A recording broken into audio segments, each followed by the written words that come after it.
Allah, Allah, Allah, Allah, Allah, Allah, Aziz Allah, Allah, Allah, Allah, Allah, Allah, Allah, Karim Allah, Allah, Allah, Allah, Allah, Allah, Allah, Subhanallah, Allah, Allah, Allah, Allah, Allah, Allah, Sultan Allah. Ya Rabbi, Anta Sultan. نحن عبيد. أعوذ بالله من الشيطان الرجيم. بسم الله الرحمن الرحيم. الحمد لله والشكر لله ولا إله إلا الله والله أكبر ولا حول ولا قوة إلا بالله العلي العظيم. بسم الله الرحمن الرحيم. أطيعوا الله أطيعوا الرسول وأولي الأمر منكم. Nous sommes honorés des faveurs et des honneurs qu'Allah Azzawajal, le Seigneur des mondes, nous a accordés. Faveurs multipliées dans ce temps béni du mois de Sha'ban, à la veille du mois de Ramadan. Nous sommes dans les derniers préparatifs, Inch'Allah, dans une dizaine de jours. A little bit more than 10 days. Et un mois dédié où le serviteur, il arrête, il sacrifie tout pour le plaisir de son Seigneur. On se prive de manger, on se prive de dormir, on se prive de boire, on se prive des plaisirs du corps pour le plaisir de notre Seigneur. Et Allah Azzawajal dit, il y a dedans un bienfait certain seulement si vous saviez. Pour vous. C'est un don, le saum, le jeûne, c'est un don que Allah accepte. But he said there is in it a goodness only if you knew for you. Alors, le mois de Ramadan, Allah Azzawajal, lorsqu'il décrit le jeûne, il y a un bienfait pour l'humain, mais Allah Azzawajal dit aussi « Sawmul li », le jeûne est pour moi. Et qu'est-ce que nous faisons donc pour Allah et qu'est-ce que nous faisons pour nous?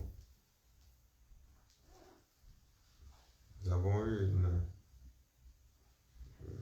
belle conversation un peu plus tôt aujourd'hui à propos de cette différence fondamentale. La différence entre ce que nous faisons pour le Seigneur et ce que nous faisons pour nous.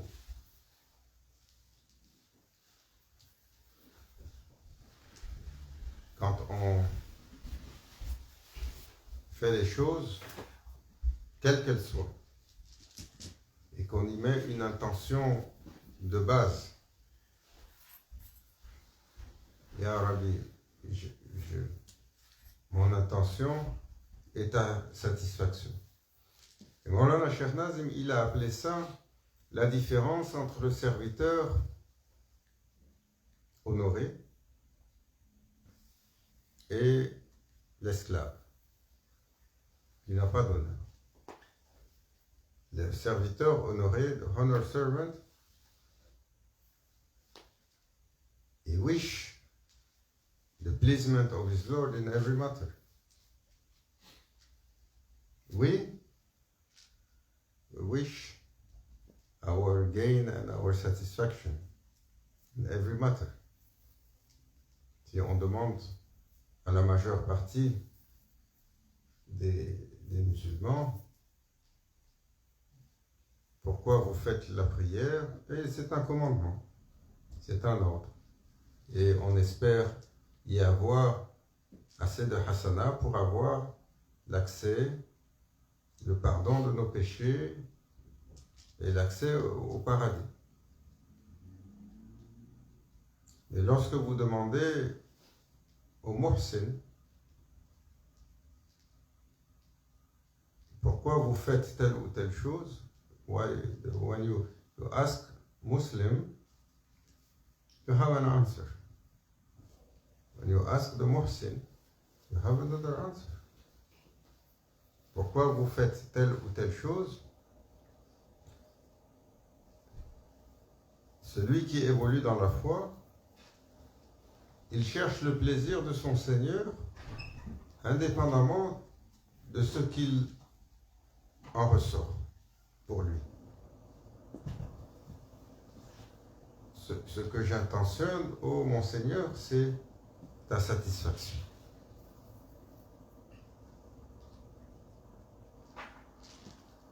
Most of us, we want to achieve something. We want a well-being. On veut une sérénité, on veut l'afia, un bien-être, on veut s'élever, on veut grandir, on veut s'accomplir, on veut s'accomplir dans les choses de ce monde et s'accomplir pour l'éternité. Mais le serviteur, en toutes circonstances, il demande d'abord et avant tout où est le plaisir d'Allah. S'il en retire un bienfait, alhamdoulilah. S'il en retire une difficulté, alhamdoulilah. Toute son intention est d'abord et avant tout à savoir comment son Seigneur va être satisfait. Alors c'est pour ça, certains des awliya, ils ont donné des enseignements qui ont parfois laissé les gens perplexes. Par exemple, Saïda Rabi al-Adawiya,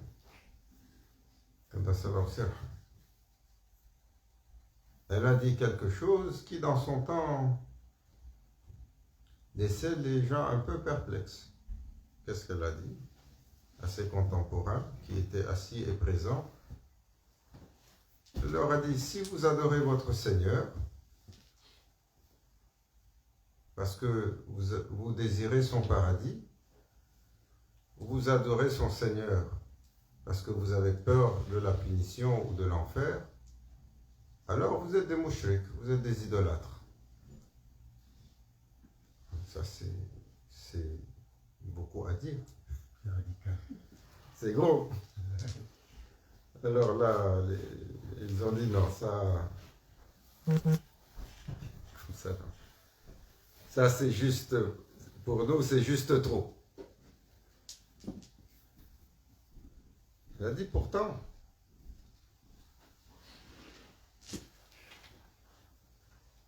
Mais, quand on est dans la compréhension de base, au niveau de l'islam, ça fait plein de sens. Et pour les gens de l'accomplissement, elle leur a dit, vous devez adorer votre Seigneur juste dans le désir de sa satisfaction. Si l'une des choses qui vous motive est ce que vous allez en retirer comme bienfait ou comme récompense, ou ce que vous allez en retirer comme sauvegarde ou comme protection, alors nécessairement vous finissez par associer à votre Seigneur l'objet de la récompense ou l'objet de la peur ou l'objet de la crainte. Alors,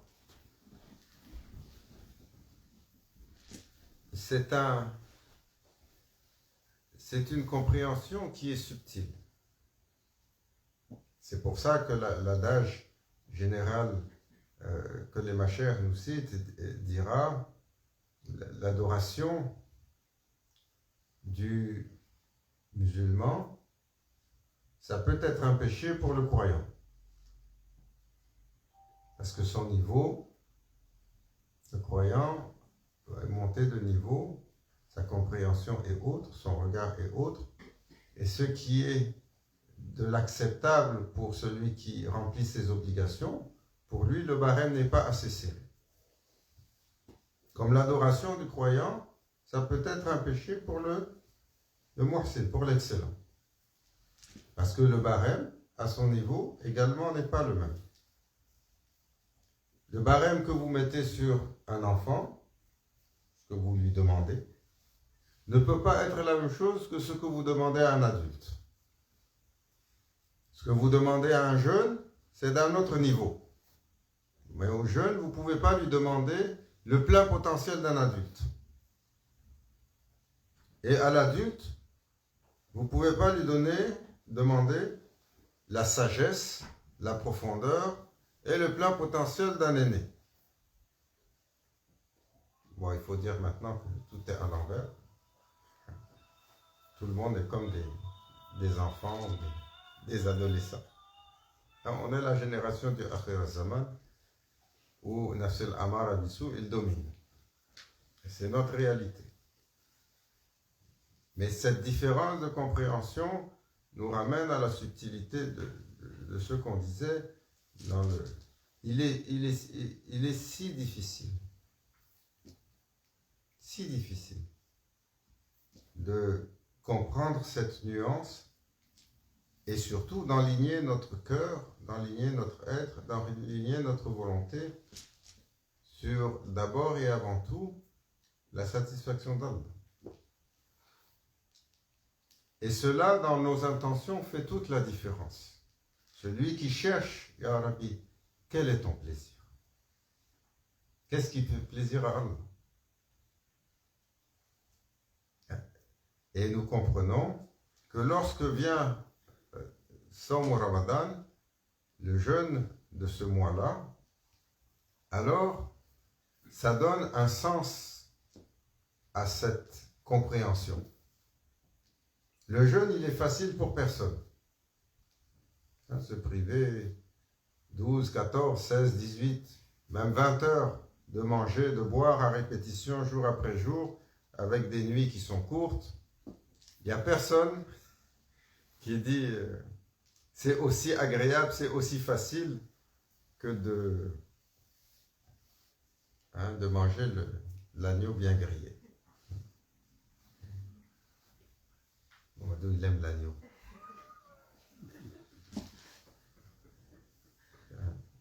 Il a dit, Masha'Allah, je suis arrivé chez Maulana Cheikh Nazim après avoir traversé cette terre.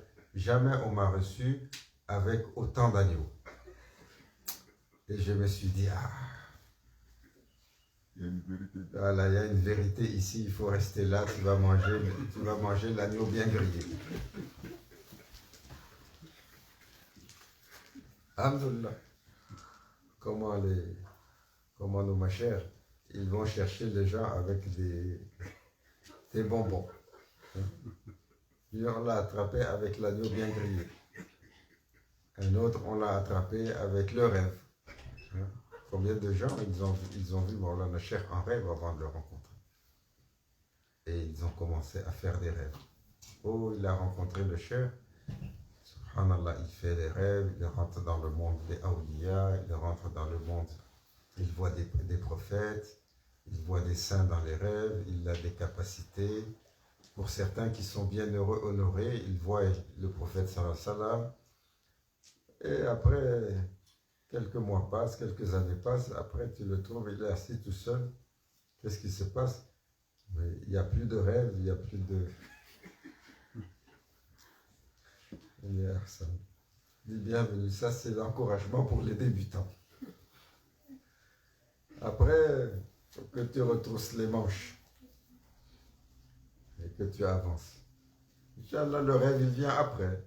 Le hal, il vient après. L'état spirituel, il vient après. Quand le nafs, on l'a déplumé un peu. Pourquoi?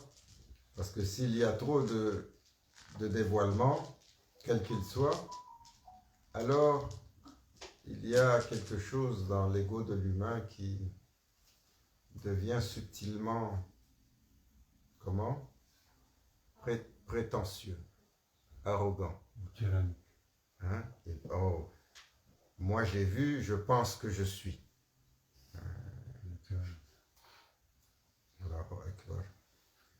Combien avant toi on dit ça? Combien avant toi on pensait ça? Combien avant toi sont tombés dans un trou pour pas grand-chose? Et ça, c'est pour ça Maulana Cheikh Nazim, il nous disait, faites attention, le rivage de sécurité, the shore of safety is not something that you can reach easily. Le rivage sécure pour le serviteur. Il dit, tant qu'il subsiste en vous un atome du nafs, vous n'avez pas de sécurité. Il peut vous faire trébucher et il peut vous faire... Regardez la plus belle leçon. Shaitan, Saïdou Billah, il a couvert entre l'Est et l'Ouest d'adoration tous les cieux. Il a adoré. Mais au fond de lui, il y avait quelque chose de subtil qui était caché. Regardez, il a été un des compagnons. Allah Azzawajal l'a honoré et l'a mis, on parlait de lui la dernière fois, parmi Ahlul Badr.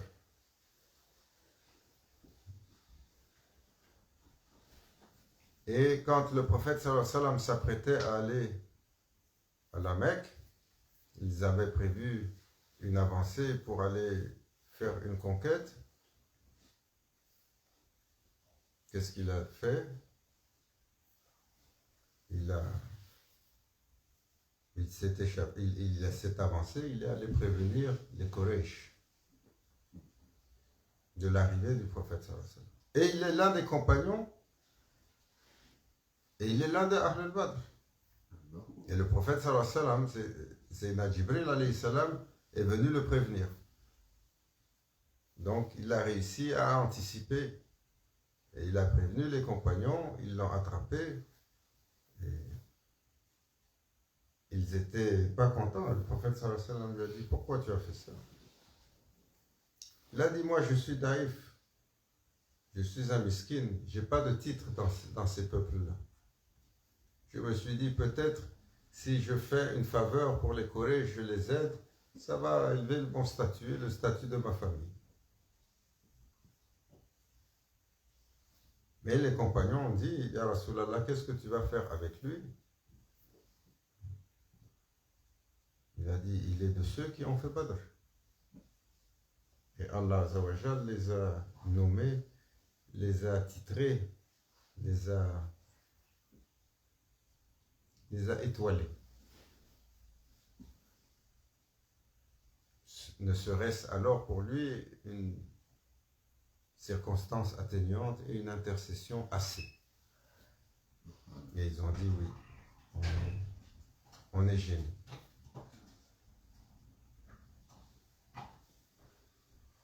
Donc cette espèce de rivage de sécurité, toujours le serviteur, il est inquiet.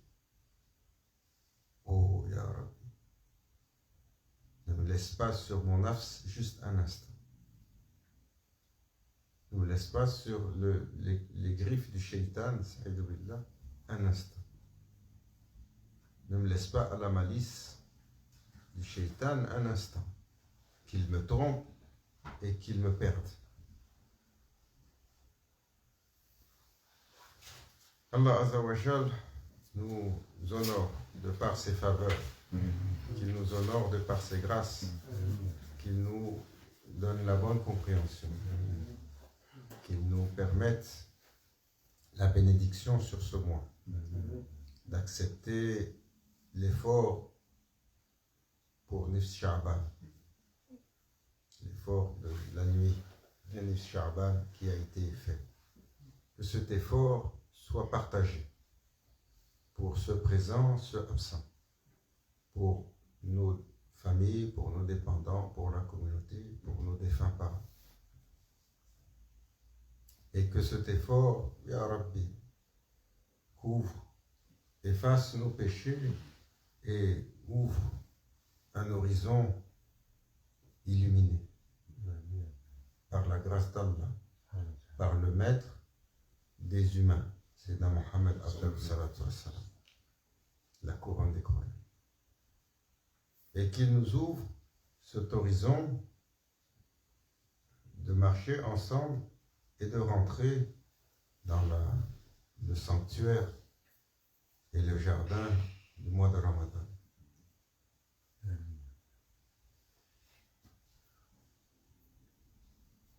Le serviteur ne doit pas être inquiet pour son scénario. Nous avons beaucoup de... Ramadan est un mois de célébration, c'est un mois de communautaire, c'est un mois pour être ensemble, dans le service, dans l'adoration. Mais Allah nous a créé un scénario où est-ce qu'on n'arrive pas toujours à être ensemble à cause de cette maladie. Khayr.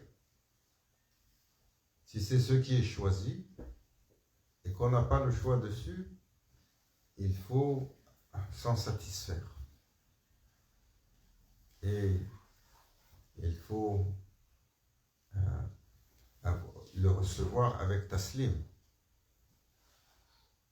Parce qu'il y a beaucoup de gens qui disent « Ah, le mois s'en vient, qu'est-ce que je peux faire pour retrouver une communauté? Je ne veux pas passer le mois tout seul. » C'est une séclusion forcée pour tout le monde. Croyant toujours dans le scénario, il regarde comment il peut mettre à bon escient ce qu'il a. Il faut commencer à le préparer. Si on ne peut pas être en jama'a pour faire le iftar, on peut le faire en famille. Si on est seul, alors on peut choisir une personne avec qui on le partage. Nous avons le droit à une visite. Pourquoi pas? Allah nous libère de cette condition difficile et qu'il nous permette d'en tirer le bien. Toute faveur qu'il y a mis, Ya Rabbi, accorde-les. Tout le mal qu'il y a mis, Ya Rabbi, protège-nous. Et fasse que ce soit une faveur qui nous fait monter et non pas une faveur qui nous fasse descendre. La haratina bil Fatiha.